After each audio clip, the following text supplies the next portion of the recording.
All right, put the pot of coffee. Whoa! And we are going late night here on Smack Talk, 11:05 Eastern Standard Time after two jam-packed hours of professional wrestling tonight and one that kind of lulled in the weeds there a little bit. We'll get to all that and more. Welcome in Smack Talk, Rick Ucchino, SP3, the legend himself, the man with the most brilliant mustache in all professional wrestling, Dutch Mantell, here with you guys for the next hour. We appreciate everybody who is on and watching and has stuck with us through SmackDown tonight, through Rampage tonight. We saw a little bit of everything. We saw Roman Reigns and John Cena finally face-to-face. We saw two big title changes tonight. Baron Corbin actually made me laugh tonight. So it all went down tonight, and we're going to try and get through as much of it as possible. Gentlemen, how are we doing this evening? We'll start with the legend, Mr. Dutch Mantell. Oh, I'm doing great. I enjoyed this tonight. It was long, and I'm hearing sound from somewhere. Where am I hearing it from? I think you got maybe my earphones. Yeah, I think you got a little bit of a. I have an echo. Yeah, a little bit. At least I think it's yours. What, a hearing problem? It's gone now. But anyway, I enjoyed the shows, and well, let's start with SmackDown first. Let's start with the first segment.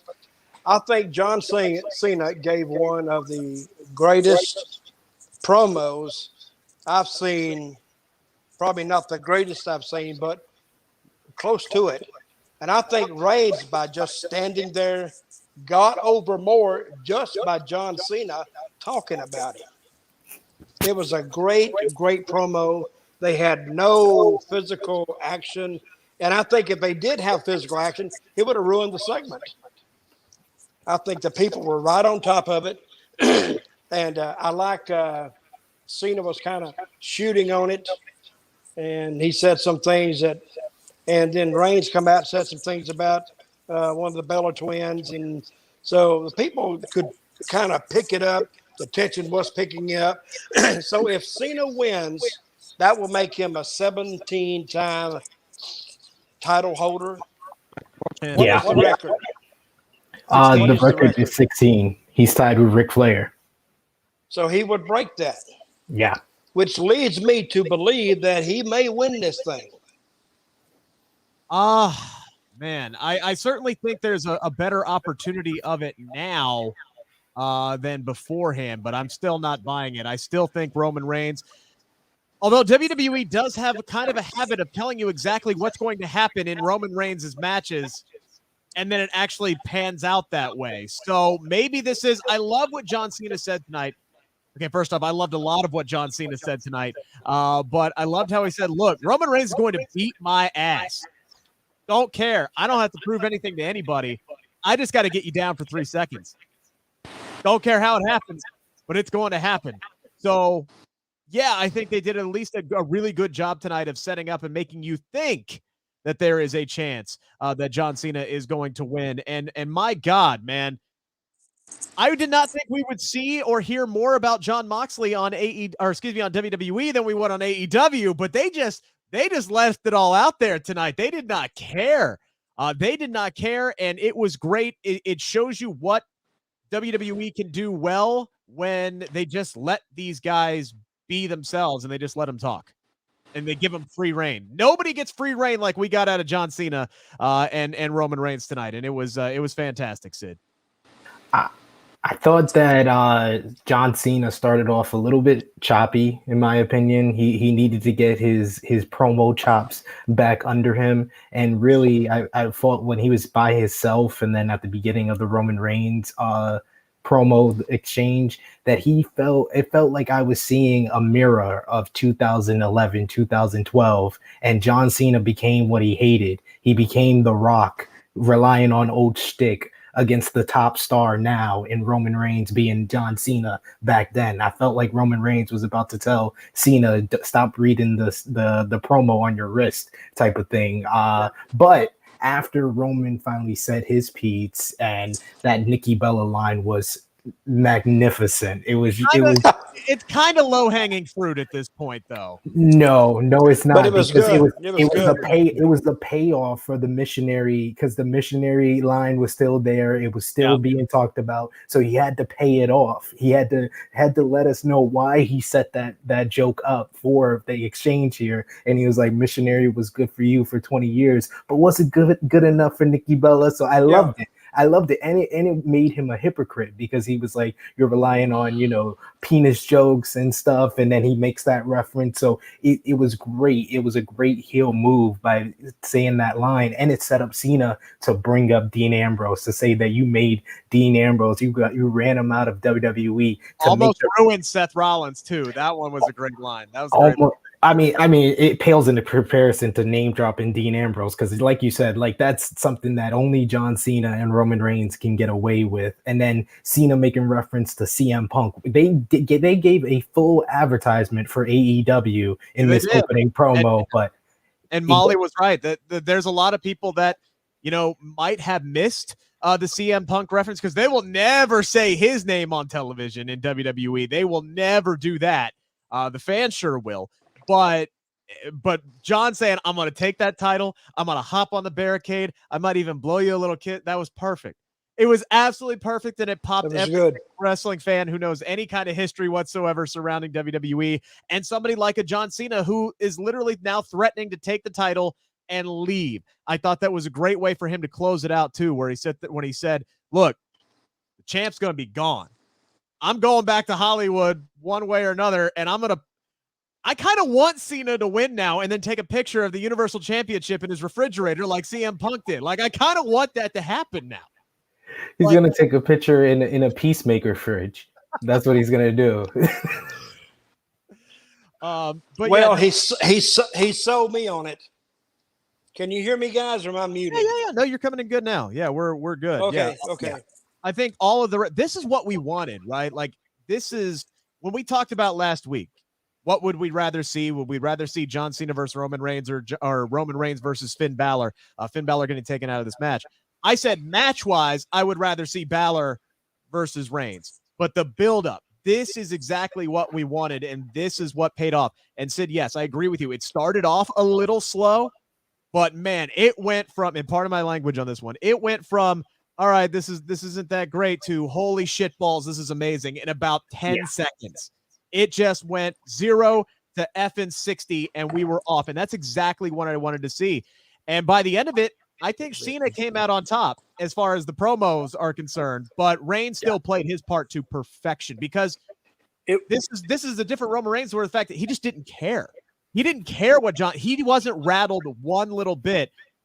And he almost did okay not to break, but you could tell, like, he was trying his damnedest not to laugh at the lines that Cena was dropping tonight. It was just entertaining television all around. It was a 26-minute opening to the show, and 26 minutes is hard to hold an audience.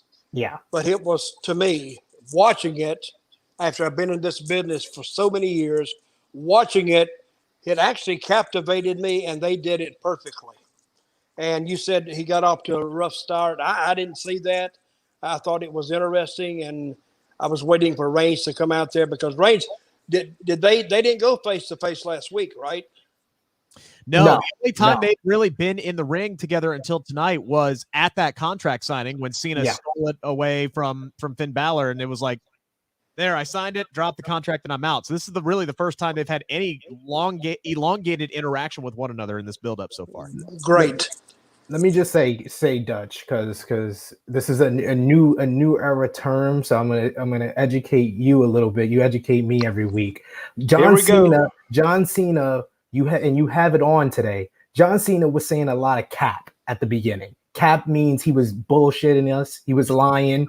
He was telling us Roman Reigns is not over, when Roman Reigns is the best thing going on in WWE. That's what made the start of his promo. I'm just like, I don't believe you. You need more people, and all the people going to tell you that Roman Reigns is the best thing on TV. You say it every week with us, Dutch. You say it. Roman Reigns is the best guy on TV. So John Cena coming out here and saying the same lines that he said in 2017, it was like, nah, bro, you out of touch. That's why he seemed like The Rock to me, because that's how The Rock was in 2011, 2012. He hadn't been around for a while, so he's just, ragging on John Cena, not knowing that John Cena can come back at him because he is that guy. And that's how Roman Reigns was. Roman Reigns was kind of winning the promo segment. Like you kind of said, he was winning the promo segment by not even saying anything, by making facial expressions. He was winning that promo exchange. He needed to cut his promo to bring something out of John Cena. And that's why I feel like, yes, Cena won the promo battle, but it needed to have like a little bit of a build up from there, because John Cena was losing me with a lot of the stuff he was saying. Like, you can't tell me that Roman Reigns is still the same guy he was in 2017. He's not. You got to, like Roman said, you got to build up the guy you're going to beat. You got to tell me that I'm the guy right now and you're coming after my spot, instead of telling me that he's not over when he is. But Roman said as much too. Yeah.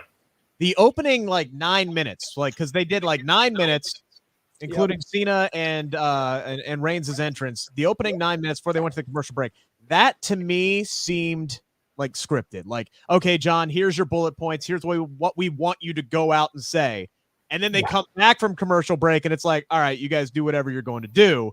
And then, Reigns lit a fire under John, and then John just said whatever the hell he wants. There is no way they had Dean Ambrose and a CM Punk reference in the damn script. There is no way, shape, or form that is happening. And John Cena is one of two guys who could probably get away with doing that. The other one being Dwayne "The Rock" Johnson, because he can get away with whatever the hell he wants. Like we saw a couple of years back when he started talking to the drunk guys in the front row.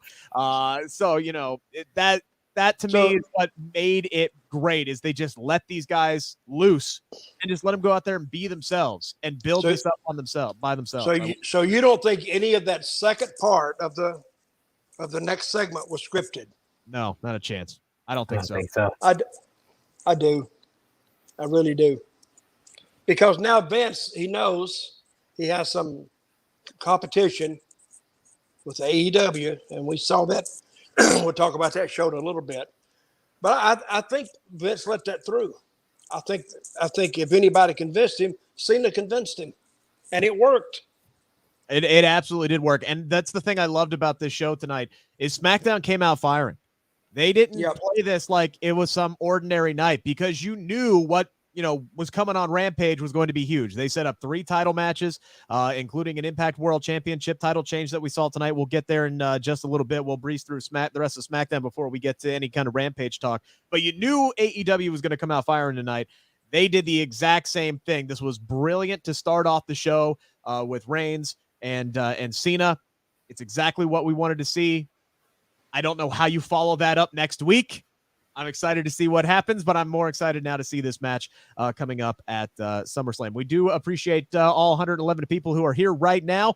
Make sure to continue to get your comments in.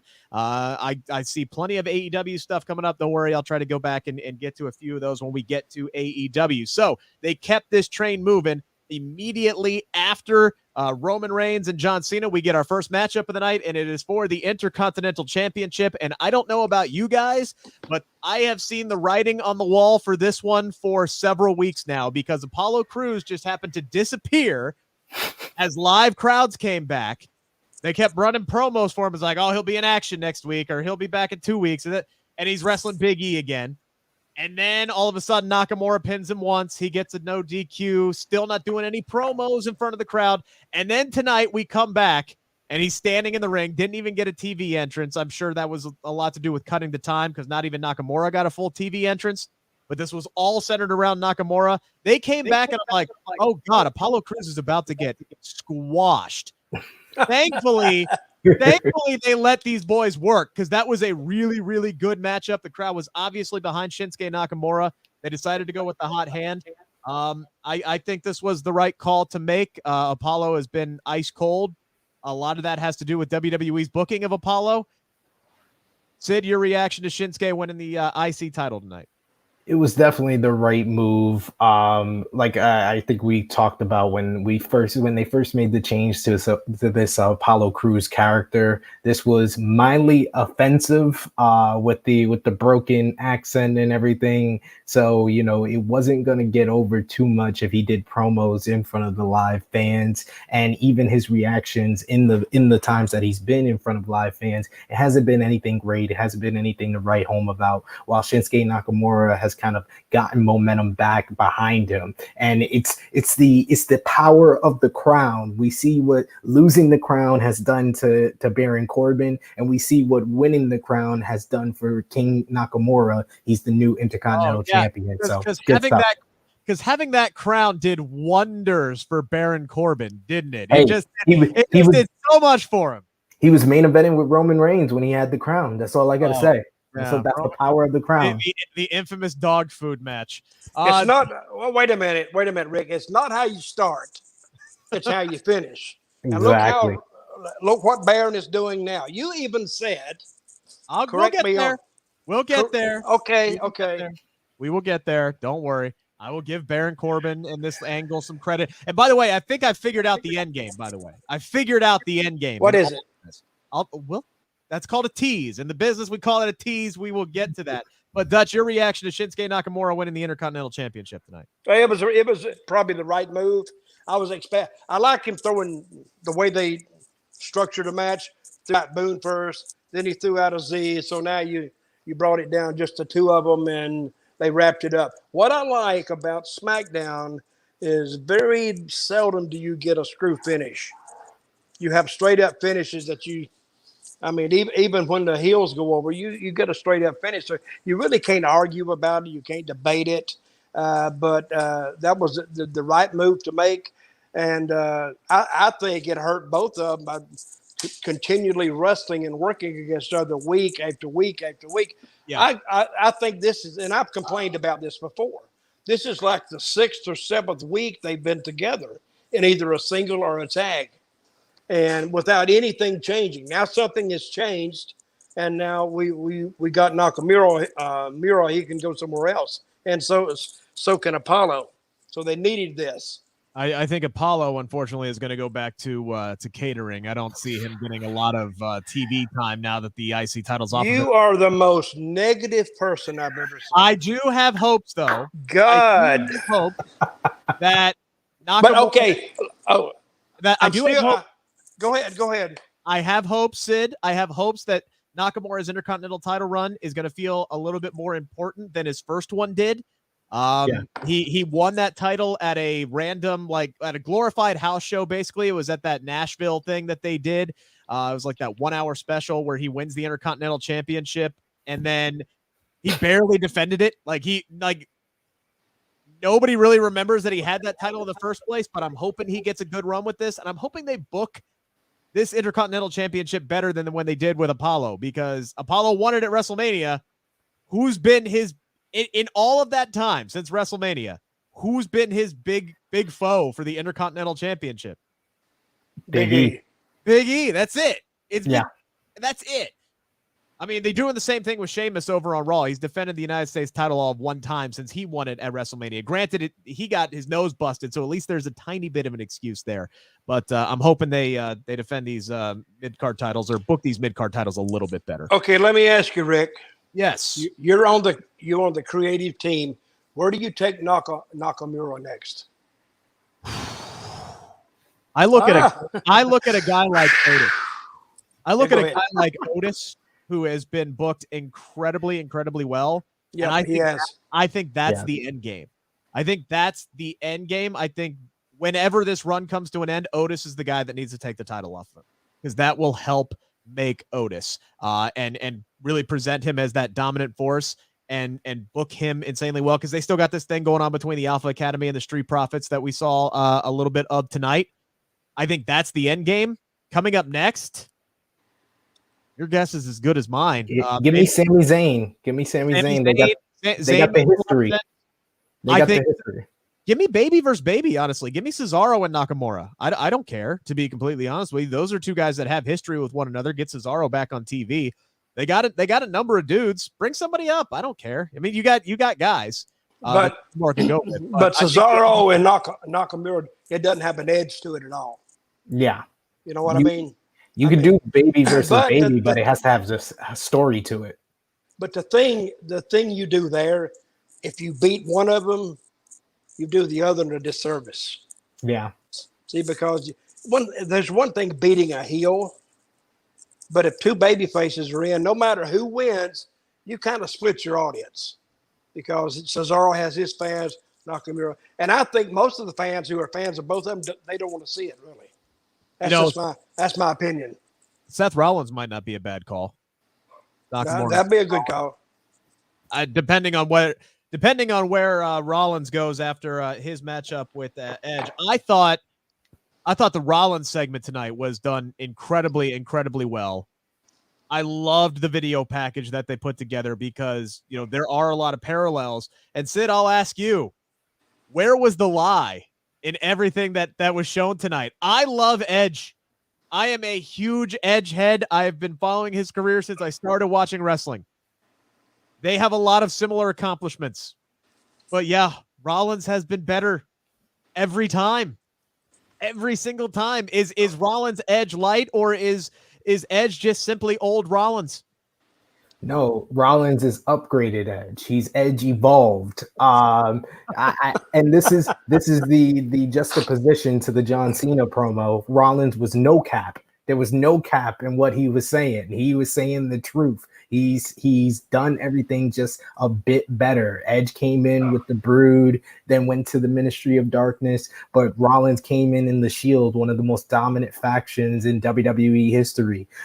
Edge wins the first ever Money in the Bank. He cashes it in, a great cash in, but the greatest cash in of all time is the heist of the century at WrestleMania 31. And Edge, I didn't even know what they were going to go with the third one because I knew those two. I was like, those two make a lot of sense, but I didn't know where they were going with the third one. But it does make sense as well that Edge has won 2 Royal Rumbles and then twice at WrestleMania. He's failed to win the title while Rollins has won once, and he beat Brock Lesnar at WrestleMania. So yes, Seth Rollins, this was the best of Seth Rollins. This was one of his better promos that he's done in the last couple of weeks. The video package was fantastic. It was brilliant propaganda, as you would say, brilliant propaganda by Seth Rollins that was telling the truth. But honestly, I don't know about you guys, this is where the show peaked. It went on a hill, and then it just... Oh, yeah. It was a roller coaster. Yeah, we got up to the top of the big, 100-foot drop, and then we went straight down because we immediately rolled right into the tag team title match, the Mysterios. There's the Dirty Dogs. I really didn't like any of that, to be completely honest. We do have a super chat that came in from Ozzy. Ozzy, I have been trying to ignore your suit things. I don't need. You do need a suit like that. There you go. What? Ozzy, couch? Yeah. Ozzy's a smart man. This is how you get his attention. Super chat it, and he has to acknowledge it. Good job. Smart move. He's crapping on my Bengals. Isn't it bad enough, Ozzy, that I had to deal with those bullshit, terrible towels tonight in Pittsburgh? All right, excuse me, Britsburg. I'll get to that because there was a big missed opportunity tonight for Red Velvet to get some serious heat. But, thank you for the super chat, Ozzy. We do appreciate it. And I don't care who wins tomorrow because it's the preseason and Joe Burrow's not playing anyway. So where were we? The tag team match to start off hour 2. I literally could have done without this being on the show at all. I don't think this didn't do anything to get me hyped for this tag team match to kind of move. The only thing was Ray telling Dom at the start of the match, hey, stay hungry. We got to go out and we got to get this big win. Yeah, but where was Dominic's like smart ass behavior? They kind of dropped it. That's what I was expecting. That's what I was expecting to see. That's the edge there. We were just talking about edge, but that's the edge with those two because you expect to see the kid pop off too much and something happen, which may happen in the future. I'm not saying it won't. But I thought tonight they just completely just painted over it totally. Yeah.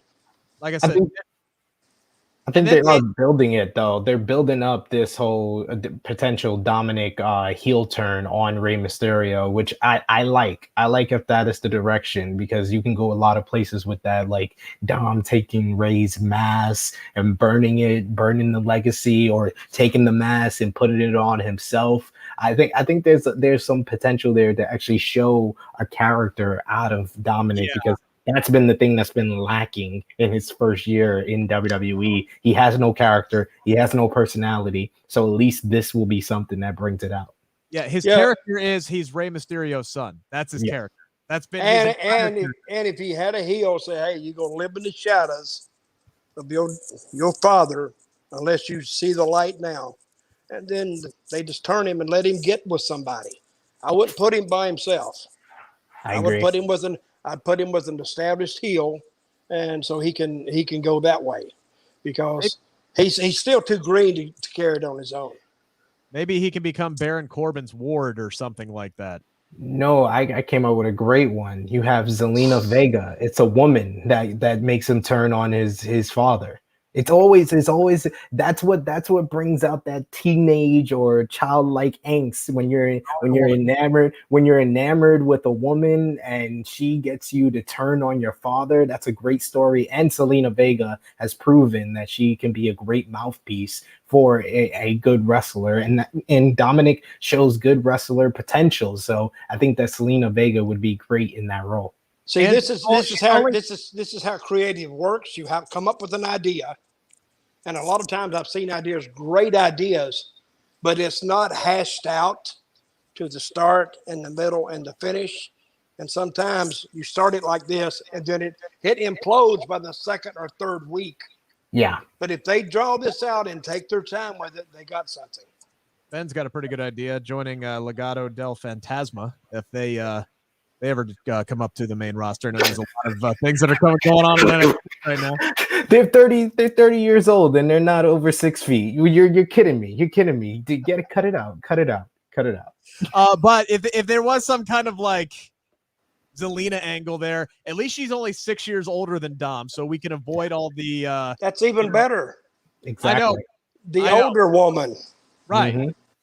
Right. What I'm saying is we're not going to get a Buddy Murphy, Aaliyah Mysterio situation here where everybody is cringing over the massive age difference. I think 6 years is fine. Dominic's in his mid-20s. Nobody would bat an eye at that. I don't think. But, this is the internet and people love to complain. Something that I have been complaining about a lot is Baron Corbin. But here we go. Baron Corbin comes out tonight. On the verge of bankruptcy. Entertaining. Says he wants $1,000 from everybody in the crowd. And his shirt was buttoned wrong. Shirt was buttoned wrong. Shirt was stained to hell. Shirt was wrinkled as hell. He's even more disheveled. His beard's all over the place. His hairline is failing him. Thank God Kevin Owens comes out and stops this. He gets a stunner. Well, KO says, look, if you can beat me, I'll give you $1,000. But if you lose, you can't beg for money anymore. Thank God for Kevin Owens. Owens gives him a stunner before the match begins. They have a pretty good match. Kevin hits him with a sunset flip for a 1-2-3 to close it. Gives Corbin another stunner. He can no longer beg for money anymore. Fantastic, because all of that sucked. But what was really, really good was after it was over, was Corbin getting desperate and stealing the Money in the Bank briefcase.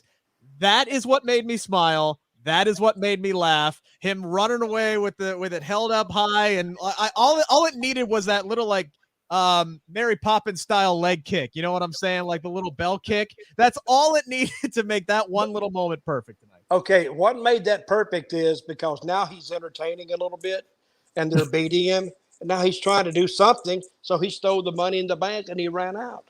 Now that just took him to a whole new angle, without even him and the same guy in the same ring at the same time. And I like it because it sets up something for E, who hasn't had really anything, any kind of angle or any kind of story of his own since he won Money in the Bank. He's kind of just been there in little spaces here or there. The one tease that he did with Paul Heyman was fantastic, but he really hasn't done anything. So now he has something to do. Corbin has stolen his Money in the Bank briefcase. So he's become a Clipco, basically. He's stealing everything to try and get some opportunities. Big E is going to murder him next week. Maybe he'll bury him in a Las Vegas desert out in SummerSlam. I'm not sure. It doesn't matter. You can't. That all that does is get Baron Corbin over more. We get both of them over. That's a win-win situation for both of them. By the way, so, I think I came up with the perfect ending, though, because I do think Corbin is going to get his butt whooped by Big E. He's going to take back his briefcase, and he's going to be down and out heading into SummerSlam, right? I think I have figured out the perfect ending for this. They're in Las Vegas. Corbin takes his last silver dollar to a Vegas casino, gets on an absolute heater, wins a crap ton of money, and then the next week on SmackDown, he debuts his new Happy Corbin character. That's got to be the end game. That's got to be the end game to all of this, is he just gets completely shit lucky in Las Vegas off of his last dollar, his last hope. That could be his role at SummerSlam. And I would be fine with that because all of this would then be over. And whatever his Happy Corbin gimmick is, well, I wouldn't be fine with it because now Corbin leaves TV. He's a whole different character. I don't like that character. I like this one. I would have Owens pull up in the parking lot next week, wherever they are, and there's Corbin out in the parking lot with the case, and he's got a little tin out. He said, "Hey, and he said he wouldn't beg anymore, and chase him around that parking lot and leave." Then he runs. You could chase him all through the show. Then he runs one place where there's Big E. Now he's got to run again. Right. I mean, they can make a good, like, it goes all the way through the show. You remember the WWE used to do those things where they would take it all the way through the show. Yeah. It was like a vignette that all the way through the show. That's what I do next week. They do a great job of that too. That's what I do. I mean, they did that with when Lashley won the WWE Championship, pretty much. They really stretched that out and made that the entire show, and it helped make that Bobby Lashley Championship win. It was really one of the last brilliant things they've done on Monday Night Raw in quite some time. Another thing I think would be funny for Corbin to do is if Big E finds him next week. If Big E finds him next week and just gets him up in the corner somewhere in the locker room, and it turns out that Corbin hawked the briefcase for kidding. Or he opens it up. He opens it up and there's a watch in there or something. No, I want him to open it up thinking that there's money in there and it's just the contract. that would be rich. That would be rich. This was definitely the best of the Baron Corbin stuff that we have seen so far. We've won him over. You won him over, Corbin. You expect $1,000 from Rick Ucchino. I don't even have $1,000 for myself. I'm going to Vegas by myself in 3 days, and I don't have enough money for that trip. All right, so I'm trying to sell my own stuff. Hell, if anybody wants to give me $1,000, so I can go to Las Vegas and actually enjoy myself on this working vacation of mine, I would truly appreciate it. Send it to the super chat. I'll make sure Raju sends it to my bank account. I would really appreciate that. I would like $1,000 from all 108 people who are in here tonight. Oh, that'd be great. And then actually, I'll just quit. I'll just quit my quit my job, and everything will be fine. So if you love me, tip me $1,000. If you hate me, tip me $1,000, and I will go away. So there we go. That's a good offer. That's a good offer. That is a good offer. That's not bad. I'll go on the bottom side of that. Kind of hate you. Just get you to leave. We get to the end of SmackDown, which was the high point of hour number 2, and that was our contract signing. And it was the first time we have seen any member of the women's division at all tonight, which was one thing that really kind of irked me a little bit. And same with Chris. Where was Shotzi? Where was Tegan? Where was Tony? I get you had an opening half-hour segment, a half-hour promo. So can we get a women's match? You could have cut that entire tag team title crap, that tag team match from hour number to top off hour 2, the Mysterios match. Could have cut that out and given us something else with the women's division, and I think it would have made for a much better show considering how pointless that ended up being. But whatever. We get to the contract signing tonight. I enjoyed this segment a lot. I didn't think it made a whole lot of sense for Zelina and Carmella to just come out there and be Sasha's backup all of a sudden. I don't think Sasha needs backup. I would have just preferred it to be Carmella and Bianca just beating the holy hell out of each other and that be it. Like, just have two strong, powerful women beat the crap out of each other, and I would have been much, much better off with that. But this probably means we're going to get a 6-woman tag team match out of this next week. So, hey, at least we're going to get more women on the card, Sid. But this is my whole point. They just keep making Bianca Belair look like an idiot. She just never can outsmart, whether it's Bayley, whether it's Sasha. She can never outsmart or think a move ahead. Like, I was expecting her before she signed, she's like, oh no, I expected you to do this. And then Tegan and Shotzi come out, or whether your wish comes true and it's Toni Storm and Liv Morgan come out. So we get the preview for the 6-man tag. I understand trying to get heat on Sasha before SummerSlam, but this would have been more appropriate for next week's show to get the heat on her in the 6-man tag with Sasha getting the win, which makes me feel that Sasha's probably going to get the win at SummerSlam. I feel like Bianca's going to get her big win next week to set up Sasha getting the win at SummerSlam. But I understand getting heat on her, but it just seems like every single week Bianca looks like an idiot, a dumb baby face. Although she did look like a superstar. She gave me Janet Jackson in Poetic Justice vibes on this show, and Sasha Banks looking like the Mocha Catwoman was amazing. She exuded superstardom. The presentation was phenomenal, and she looked like the biggest star on the show. And this is a show with John Cena and Roman Reigns, but no one looked more like a superstar than Sasha Banks on the show. You will never hear me complain about how Sasha Banks looks. Not once in my life will I ever complain about how Sasha Banks looks. She is a star. She absolutely 100% is a star. And yeah, you're right. Bianca suffers from dumb babyface syndrome. But in her defense, she was looking around. She knew something was up. She did. But she was deep into the segment then. Yeah.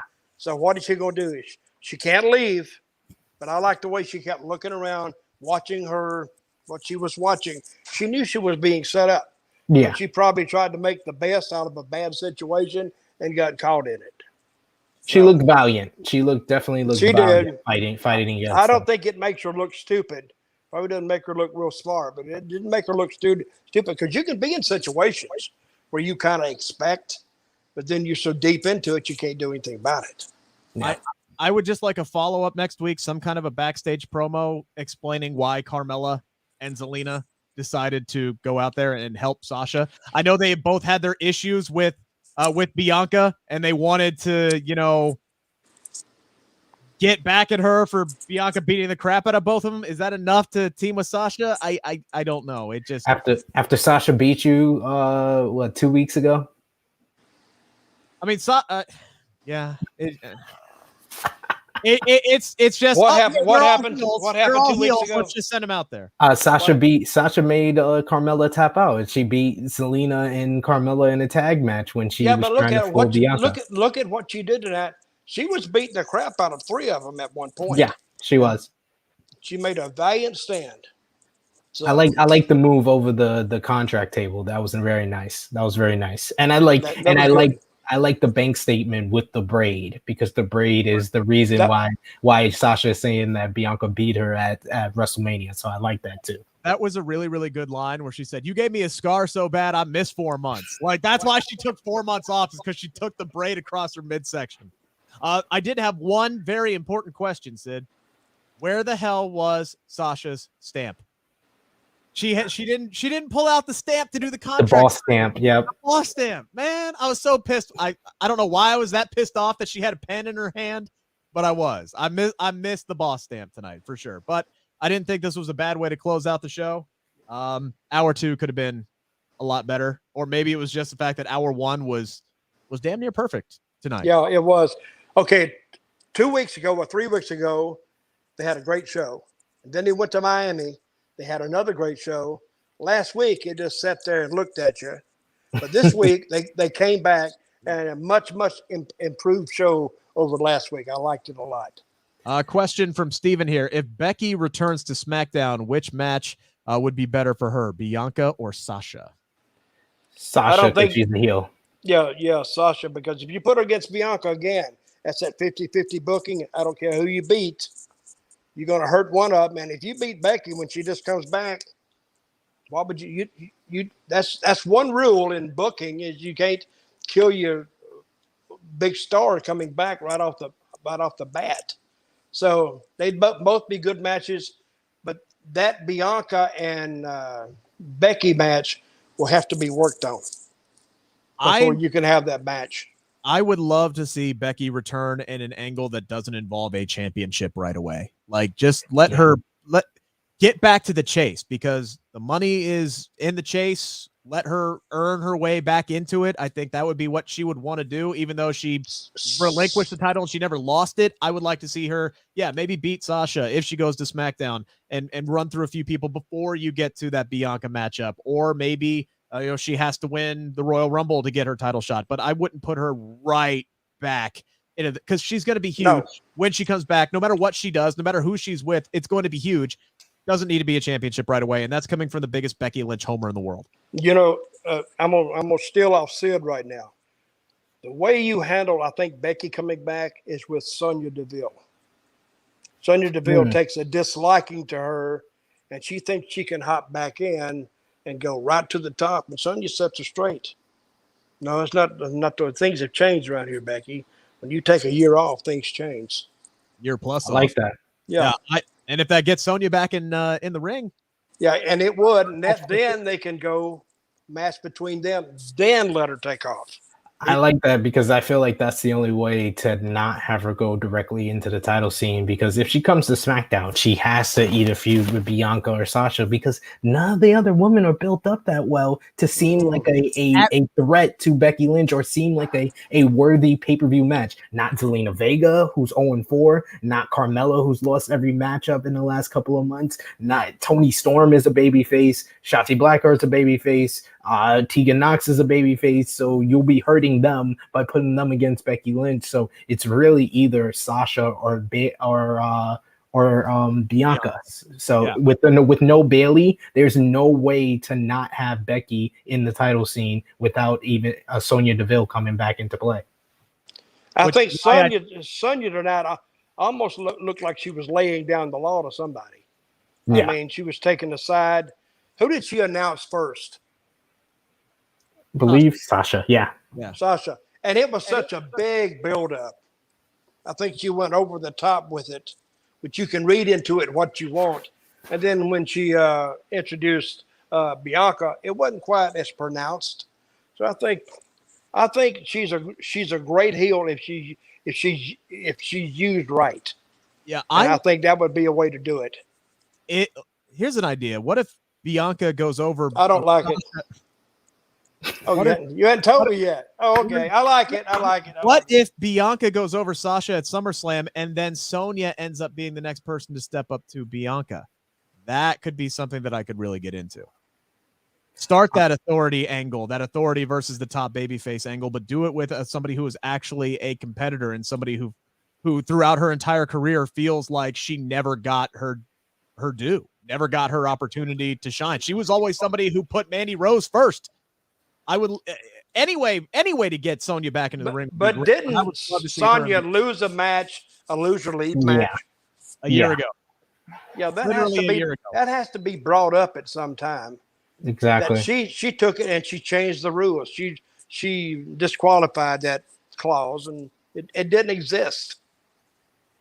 I don't know. I don't know if people would go back that far or not. But I do think it was only a year ago. If she stops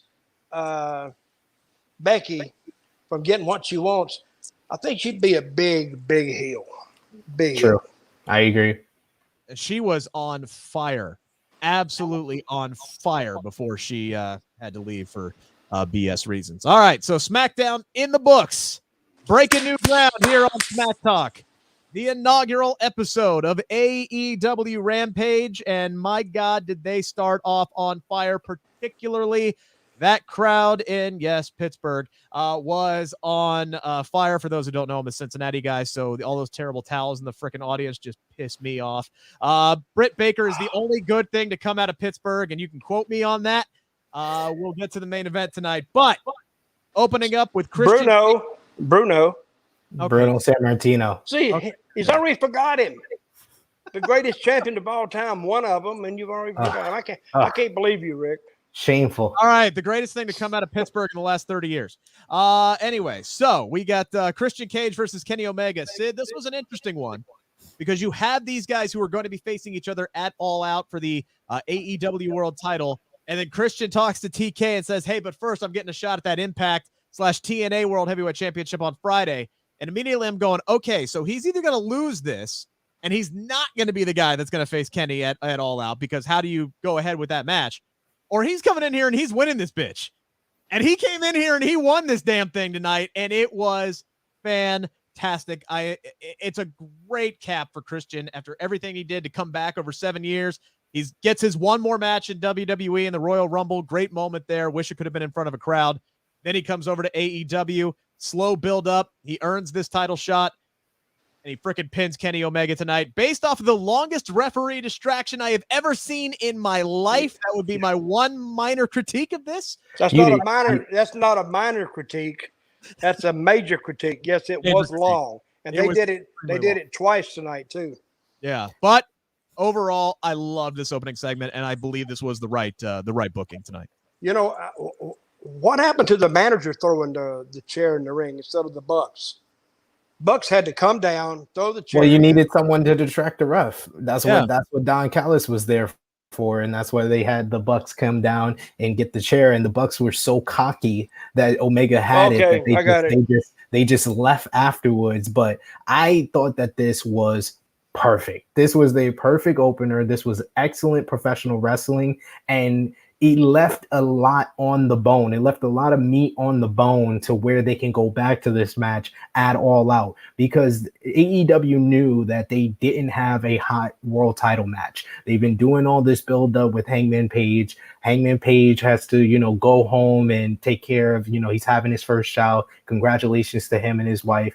He is the hot challenger. He's the guy that's going to dethrone Kenny Omega for the AEW World Championship. So they had to do something to put steam behind Christian Cage. So you know what they did? They had him win a title that he's synonymous for. He's a former NWA World Heavyweight Champion. He has a relationship with Scott D'Amore, so it would make sense for Scott D'Amore, if he's going to give a shot to anybody on the AEW roster, it would be Christian. And those guys went out there and tore it up. This was the best match Christian has had since his return, probably his best match since the Orton series 10 years ago. He just went out there. Kenny Omega sold everything perfect for him, and they protected Kenny Omega, because this was the first time Kenny Omega has took a pinfall loss since Full Gear 2019. It's been almost 2 years since he's been pinned in singles competition, so they had to protect him and put steam behind and give juice to the All Out matchup between Christian and Omega, and now they can make it champion versus champion. So not only did the fans see that they can deliver a great match on pay-per-view, but now you've added it can be champion versus champion. Can Omega get his belts back, or is Christian in his head and he's going to take all his titles from him? So they did a great job of making this a great match, but also saving enough for the pay-per-view. And how many belts did he have? 4? He has 4, because it was basically the undisputed Impact World Title. It was the Impact and the TNA World Championship. And then he has the AAA Championship, which he's defending tomorrow against Andrade at Triple Mania. And then he has the AEW World Championship. That's why they call him the belt collector. I would love it. I would absolutely love it for multiple reasons, but I would love it if Andrade wins that AAA Championship. And then all of a sudden, you have a new angle to this. You have a desperate, gold-hungry Kenny Omega trying to hang on to the one championship he has left. Yes. And then if he loses it, he can go on a downward spiral and team with Baron Corbin. No. This is what they're building here, because I like it. The whole story has been about Hangman Page losing confidence, because Hangman Page lost that first ever AEW World Championship matchup 2 years ago. He lost the tag team titles a year ago. The Elite left him. He lost his opportunity to get the shot at All Out just a couple of weeks ago, and he's been all depressed. He's been dealing with failure. Now you're turning that back on Kenny Omega. He's dealing with failure. And then you can have, a couple of weeks up until All Out. He's just dealing with failure. He's getting more paranoid. Then he wins the titles back. He thinks everything's okay. And then Hangman Page comes back, and that's the guy that finally beats him for the AEW World title. So it's pay-per-view storytelling, it's long-term storytelling that I love. So I'm loving the story with this. What? Long-term storytelling, long-term booking. What's that, Sid? We don't know. I know you don't. I know we don't usually talk about that on Smack Talk unless it's Edge and Seth Rollins forcing them to seem like they have long-term storytelling, but AEW has it. Dan saying Kurt Angle's from Pittsburgh. I guess, but but I did alter my statement to say within the last 30 years. So I guess what did you think about the opener, Dutch, Christian and Omega? Well, I liked it. It was a great match, and I kind of expected it because if he was going to lose, that would be the time to do it. Because now he's created an opponent. Omega has, not that he doesn't have them. But with a name like Christian, he's created an opponent, and there's a lot of ways to go with that. But what confused me right off the bat is unless you're really following AEW, those 4 belts. I mean, it's out now. Now they told the story, but I don't know if the announcers told it, which is another thing we need to talk about. I missed it, but he had those 4 belts, which made him look impressive. I'll say that. Yeah. But the 4 announcers, they talked over each other, and it was easy to get lost. How many announcers did they have? 4? They had 4. Mark Henry, Chris Jericho. Well, I'm going to say one thing about, and I think I talked to Rick about this. Whoever decided to make Mark Henry the interviewer guy? That was a mistake. That was a mistake. Mark Henry sounded like me doing an interview. Like I talk for 2 minutes before I ask a question. That's that radio interviewer guy. It's like Mark seemed confused, like he didn't know where he was going. He just kept talking, and then finally Christian, God love him, stepped in there and was like, "Hey, Mark, I feel great. Yeah, thanks, man. I appreciate it. I'm glad you're here. Mark. I love you. Yeah. I'm glad I love you're you, here. man." And they stood there and looked at each other. You go, that was an awkward moment. They would have, if that was WWE, they would have recorded that over again. They would have called cut after about 20 seconds. Yeah. I'm not saying I don't have faith in Mark Henry, but he needs a little bit of practice. But 4 dudes in the booth, that's a lot. That's tough. Okay, they had Jericho, had Excalibur. Is that his name? Excalibur? Yeah. Excalibur, and Taz. they had Shivani. No, Taz. No. Taz. And was Shivani in there at all? No. Oh. He's only on Wednesdays and the Monday show they do. Yeah. So I thought it was okay for the first match, but as the night went on, it did wear thin because I think in the first match, like the opening before the bell rang, they did a good job of setting the stage for the matchup, talking about how Don Callis, hired Christian back when he was younger, and he fired him. He hired him just to fire him. Chris Jericho told the story. Then he also told the story about them being, one from Toronto, one from Winnipeg, and how people from Toronto hate people from Winnipeg. I like that. I thought Jericho was on point in the commentary booth. I thought Excalibur was kind of the glue. Mark Henry, I didn't like him in the booth. I didn't like him as the backstage commentator. Pick one. I would make Mark the backstage interviewer and say, "Hey, look, focus on that. Get to the question faster. Work on it." Like I said, I have faith in Mark Henry. We did get a WWE mention from Chris Jericho on commentary tonight. So we had AEW mentions on WWE. We had WWE mentions on AEW. It's like they knew they were on the same night or something like that. Again, though, we actually saw, by the way, more Jon Moxley on WWE than anything that we saw on AEW tonight, because there was a little bit of him in that Seth Rollins video package tonight. I wonder why they kept him off that show. I think is he doing something else? Well, they're gonna build up him with with someone from New Japan for All Out, so that's probably gonna start on Dynamite this week. I think they just wanted to put the focus on 3 separate things, which was building the All Out main event with the opener, Britt Baker being the biggest star in Pittsburgh, and the middle section, which I will say before we even get to it, one of the best 2-minute squashes I've ever seen. Perfect perfect booking, and I don't say that lightly because you knew that Fuego del Sol, he knew he had to jump on Miro. He had to go all out. He's like 1-49 or whatever the hell his record is. Doesn't deserve this title shot at all. It is the Baron Corbin of AEW. And see, but you noticed it. Yeah. You see what I mean? This is what got me. Fuego del Sol is from where? Mobile, Alabama? Yeah. That doesn't fit. And Miro is from Bulgaria, but he's from Nashville too. Wait a minute. Decide on one or the other. He lives in Nashville now. Yeah. Yeah, that's where he lives. He said he was originally from Bulgaria, now residing in Nashville. So that's what they talked about. But this was absolutely brilliant booking. Fuego del Sol coming up doing the Hurricane Run off the top rope to knock Miro down, or was it the DDT? Excuse me. Yeah, he hit three tornado DDTs, which is his whole move, and like that was the whole buildup to when he first got his first win. Was he can never hit his finishing move, which was the tornado DDT, and then when he finally hit it, he got his first win, and then he hasn't been able to hit it since. So he hits it right before the bell, because he has to jump on Miro. And that was the same move that really got Lee Johnson any offense on Miro. So it was a great storytelling from match to match with Miro. And I love Miro selling. Miro is one of the best monster heel selling because he sells like a video game boss where you need to hit him a couple of times before he even staggers. And he hit him with the DDT. He staggers a little bit. Yes. Like Goro in Mortal Kombat is exactly what it is.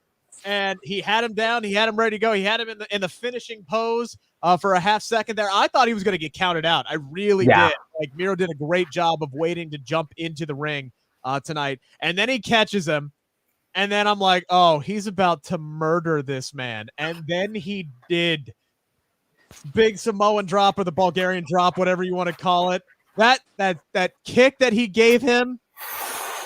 My God, the selling from Fuego was fantastic on that, and then he locks him in, and it was immediate tap out. It was over. It was perfect booking for Miro tonight. Perfect booking for Fuego del Sol. And then but then they followed that up. He stayed in the ring, and they came back. He was still in the ring. I said, okay, there's more to this. And out come Tony Khan. The neighbor cut off the internet. He's like it's past the time he's supposed to be on. You saw Dutch wave his hand there. I think he accidentally hit the click button or the goodbye button, or whatever it was. So I think he hung up on us accidentally. But yeah, Sid, this was absolutely the moment of the night. And I think there he is. There's the man. Hang on. He's back. But then we came back, and Fuego del Sol was still in the ring. And then they come out and they put a good touch to it. Hey, we want you here. These people love you. And then everybody was happy.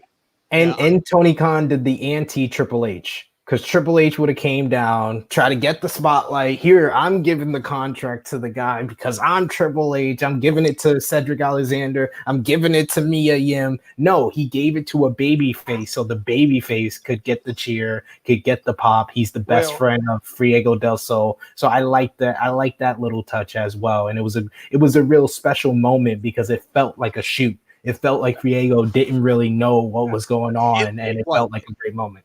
It absolutely looked like it because you could see the tears in his eyes. So either he's a really good actor or he did not know that was going to happen. I would not put it past Tony and Sammy to say, hey, look, just go out there and stand in the middle of the ring and, something's going to happen.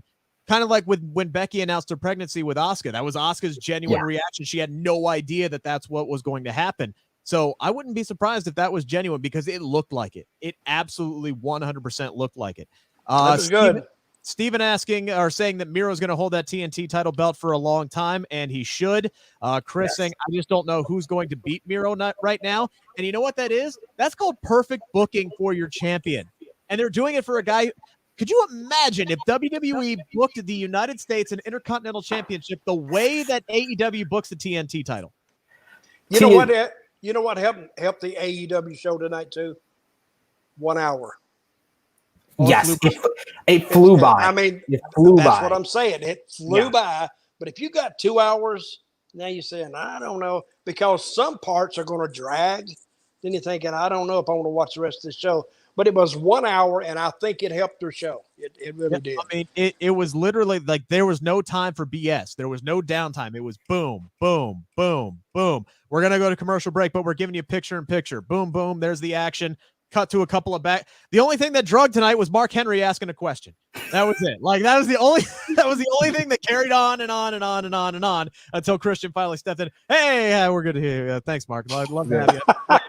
But I'm wondering what the little the Easter egg was with Orange Cassidy standing in the background for the Christian promo, because I did notice that. I did notice Orange in the background, and I don't know what that's going to lead to, but I know it's going to lead to something because AEW has gave me that type of faith. At least I know that. Yes. Well, they shot him one time. Him and some lady.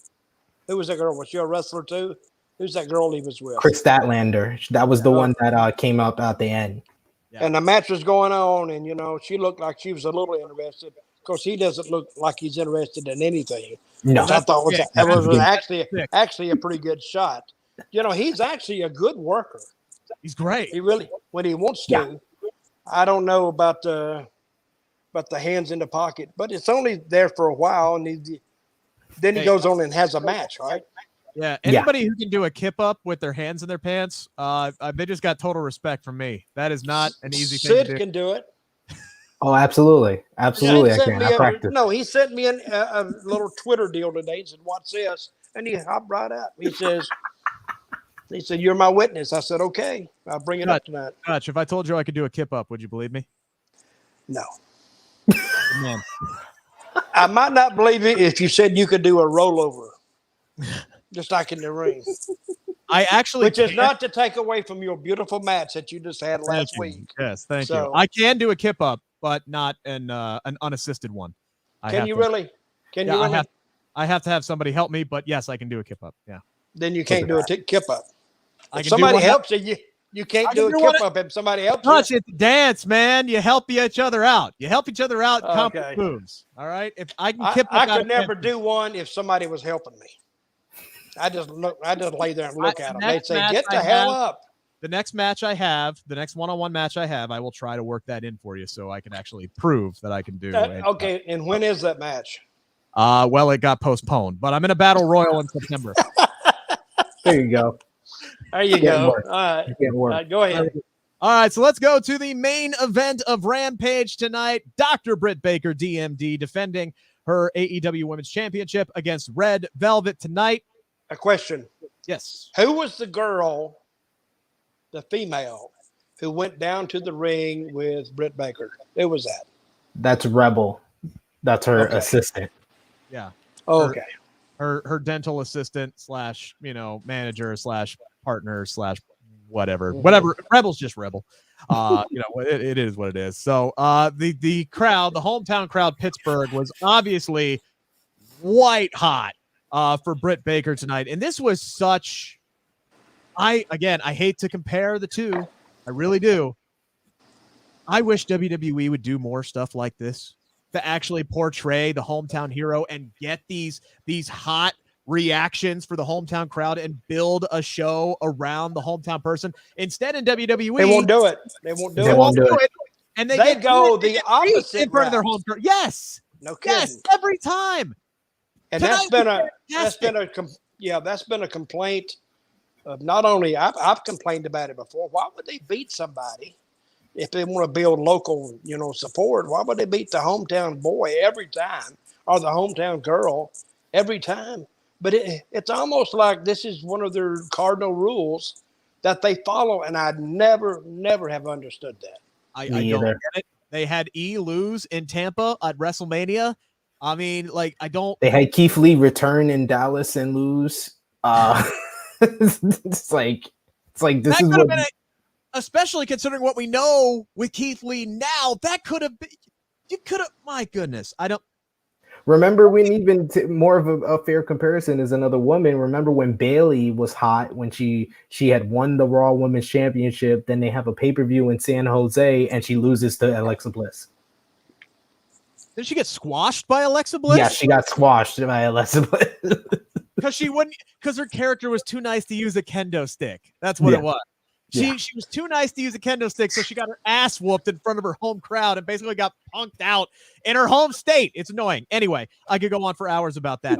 They made Dr. Britt Baker, DMD, look like an absolute star tonight. This crowd was on fire. They had the Britsburg towels going.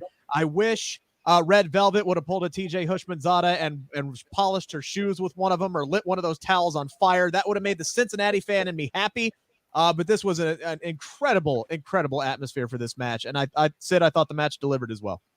I thought it did. I thought it was a really good matchup. I thought Red Velvet really stepped up. This is a girl that, a lot of people don't remember, but she wasn't supposed to be in that Shaq tag team match with Cody Rhodes. It was supposed to be Cody and Brandy versus Jade Cargill and Shaq.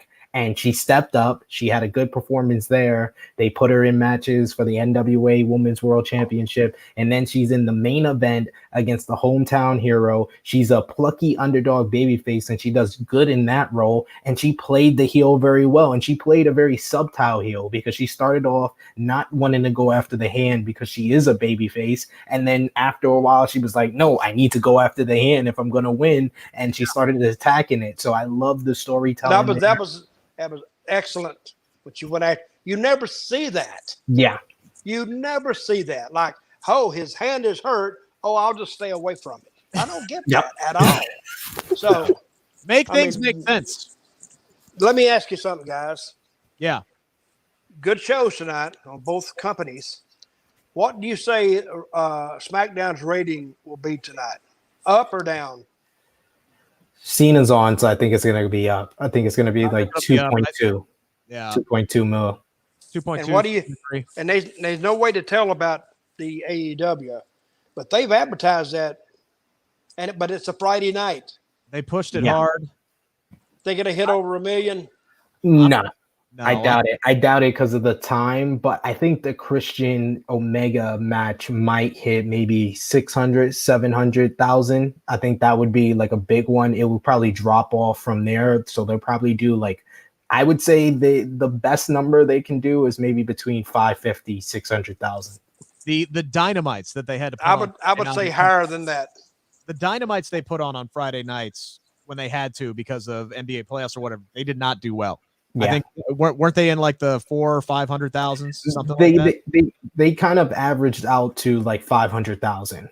So that's why I'm saying because they did do, like Dutch said, they did do a good job of like hyping it up, especially on like TNT during the week. So I think they will do better. And the fact that they did start off, I thought it was a brilliant move starting off with Omega and Christian, because you got a WWE guy versus like the biggest wrestling star outside of WWE right from the start. So that's the first thing you see. You hear Chris Jericho. That's why I thought Chris Jericho was really good on commentary, because he's been in the ring with both guys. So he had that type of perspective to it. So you hear him. So there was a lot going on. That's why I think that will be the highest rating, but after that it kind of will drop off from there. I would not be surprised if that opening match with Christian and Omega did pull closer to 1 million. You might have had more people roll. If this was on the same network, it would have been a lot easier to carry over that audience, but then they had to go find TNT if they didn't know where it was. But I wouldn't be surprised if that opening matchup got close to 900, 800, 900, maybe 1 million, but then, it dropped off. Or it could completely just blow everything out of the water and we could be absolutely stunned. I did want to go back to next week, though, I think that Dutch will have a better chance of hitting that 1 million, because even just the little clip that they did to build it up was perfect. They will burn it up on social media. Mm-hmm. If you didn't see the show, you missed the show. You'll see all the clips through the week. So and if you missed it, you need to come back and see it. Remember, what's one of my favorite saying? It's not the first move, it's the second move. So this second week has to be good. They're building it up. If you saw the little vignette that they did, Dutch, where they focused on the Darby Allen promo, and he said he's gonna be in Chicago, and this is where you prove you're the greatest, even if you're the best in the world. And they hyped it up, saying it's the biggest event of the year on television. So we know who that means is coming in Chicago. That's a lie. That's a lie. It couldn't be the biggest event on TV. I watched the Super Bowl. I thought that was the biggest event. Depends Stop on how lying to me. Depends on how good the game is. Sid, all right, so here's a question for you. Do you open the show with Mr. CMP next week, or do you close the show? I think that you got to open. I think that you got to open. You got to open with that opening riff of dun dun dun dun dun dun dun. And if it's even if it's the opening riff and that music plays and MJF comes out and trolls the crowd, that's perfect. That's exactly what I would do. I would have a troll first. I want the crowd. I want the anticipation to build. I want the crowd to be chanting CM Punk all effing night long until the last 3 minutes of the damn show when his music finally hits and he comes out. I want this pop to be. I want it to be the biggest pop in the history of professional wrestling, which it very well damn could be. Yes, Dutch. Why does I'm getting what you're saying. I like the first part that MJF comes out and trolls the crowd. But if he comes out with the last 3 minutes, doesn't he have to come and say to save somebody? That would be who would be a babyface? Presumably, or you just make the audience think that the show's over, and then his damn music hits, and he just comes out. All he's got to do is just stand there, grab a microphone, say 2 sentences, drop the mic, and walk the hell out. Say, I'm CM Punk is all elite or whatever, and go. And that's you could do something like Darby Allen versus MJF in the main event, or Darby Allen versus Wardlow, and the Pinnacles jump in Darby and Sting, and then you hit the music again, and Punk comes out, makes the save, and then he drops Darby Allen with the go to sleep to end the night to set up that match at All Out. Mm-hmm. Now, and presumably, I think MJF is going to beat Jericho next week on Wednesday, so MJF will be riding high again. He's a guy that could troll the CM Punk crowd, and his stuff with Jericho will finally be over. He'll be open. I think MJF is the perfect first person for Punk to work with. So I think there's a lot of good ways that you could go there. I don't want him to be the first person because I think their promos will be too great. You need to have a longer build to that one. You need to have a longer build. Is Daniel Bryan on this show? Daniel Bryan is suspected to come for September 22nd in New York City, which I'll be there live. There you go. Okay, good. I do want to go back to something that Christopher said here. He says, people make a big stink when a heel in WWE gets cheered, but when Britt Baker, who's a heel, gets cheered, it's okay because it's AEW. I actually love that fact. Look, AEW doesn't tell the fans who to cheer for. They just let you have your natural crowd reaction. And you know what? They didn't have Britt Baker come out there tonight and crap on the city of Pittsburgh because she's a heel. They embraced the city of Pittsburgh. They knew she was going to get a massive pop, and they said, hey, look, if the fans want to have fun with Britt Baker and wave terrible towels, let them effing do it because this is supposed to be fun. Where did Britt Baker come from? How long has she been working? Before she came to AEW, she's only been working maybe like 3-4 years. She was on like Independent. She's made appearances for WWE. She did like a squash match with Nia Jax. That was her claim to fame. Before she signed with AEW, her biggest claim to fame was she got squashed by Nia Jax. And where did this Red Velvet come from? Red Velvet, before she came to AEW, she's only been wrestling about 2 years. I actually interviewed her. She's very good. Yeah, she's really good. She's really good. I thought this match was really good. I thought, Britt Baker getting the win was strong. And I like the fact to go against what the comment said. They went right back to Britt being the heel right after the bell rang. They was like, Pittsburgh, you had your moment. Britt was the babyface in this match, but after the bell ring, we have to establish that she's the heel going further. And they did it in the match. They did it in the match because Rebel got involved, and then Rebel got tossed, which, by the way, was the most unrealistic thing in the entire show because anybody who has watched professional sports can tell you the ref is always in Pittsburgh's back pocket. Every single time, all right? It's every damn time. That was the most unrealistic thing on the entire show was the referee going against the Pittsburgh crowd. But, it is what it is. Overall, I loved it. It was a great atmosphere. They didn't try. They let the crowd do what they wanted to do. They were going to cheer Britt no matter what. She was going to be the heel no matter what. Doesn't mean she can't love her hometown.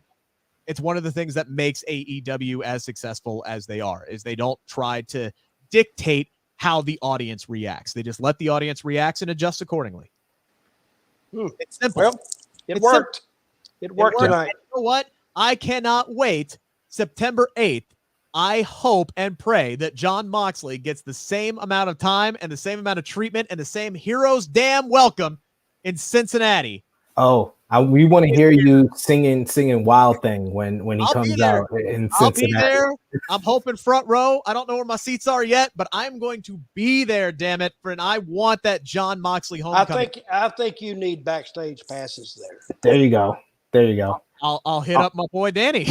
I did like I said, them going to Britt being the heel. They set up Britt versus Chris Statlander, who's undefeated. So that's a good title match for All Out. If they don't, I wanted them to go with Thunder Rosa, but it's okay if they're going with Chris Statlander because Britt was the person that injured her to, why she was out for a couple of months. And then you had Jamie Hayter, who out of nowhere, she went from she's getting the tryout in NXT UK till she's in the main event angle on AEW. I think that's an upgrade. A show that nobody watches in NXT UK or a show on TNT. Depends on what country you're in. A lot of people in the UK watch that show. Trust me, I do a show weekly with Alex McCarthy, the face of UK, and even he admits no one watches NXT UK.